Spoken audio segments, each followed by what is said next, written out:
नाशिकच्या पंचवटीत jogging track असलेल्या Shrikrishna garden समोर साकारलाय 7 मजली देवीदास हाईट प्रकल्प। मग येताय ना आजच आपला फ्लॅट बुक करायला देवीदास हाईट्स मध्ये। आमचा मोबाईल क्रमांक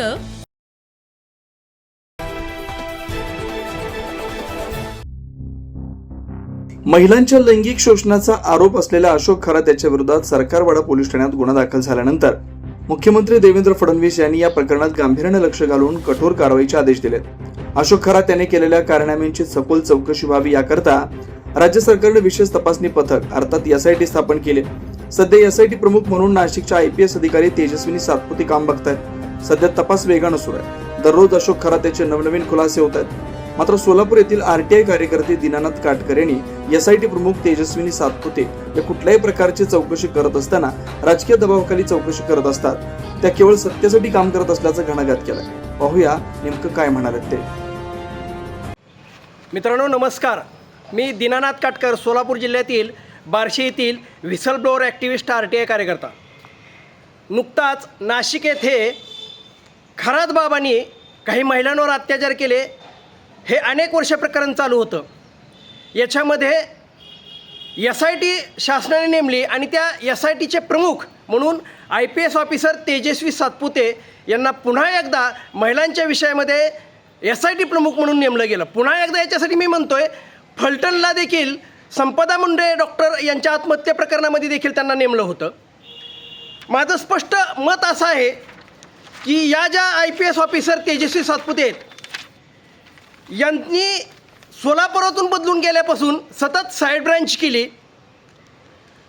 आणि यांच्यावर आणि बरेच विषय हे पेंडिंग आहेत, त्यांच्यावर बऱ्याचशा तक्रारी पेंडिंग आहेत। असं असताना जाणीवपूर्वक महिलांच्या विषयात सतत SITच्या प्रमुखपदी त्यांना नेमलं जातं आहे। ते माझं स्पष्ट मत आहे की ते कुठल्याही चौकशी करत असताना राजकीय दबावाखाली आणि दहशतीखाली करत असतात। सत्ता बदलली की लगेच त्यांचा व्ह्यू बदलला जातो। सत्तेसाठी काम करणं असं त्यांचं होतं आहे, असं माझं स्पष्ट मत आहे।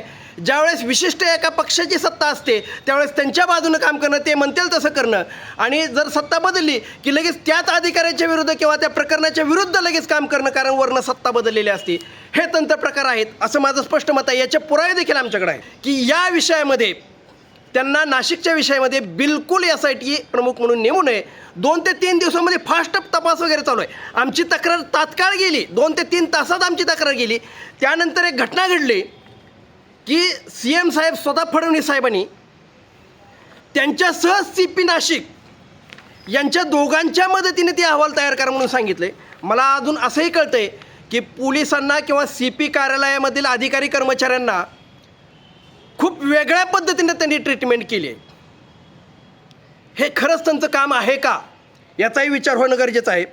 मला असं वाटतं राजकीय लोकांना आणि काही शासकीय लोकांना क्लीन चिट देण्यासाठी हे त्यांची नियुक्ती आहे आणि त्यांना क्लीन चिट देऊन स्वतः चांगल्या क्रीम पोस्टवर बसायचं का काय अशी शंका सगळ्या ओव्हरऑल या सगळ्या प्रकरणात उपस्थित व्हायला लागली।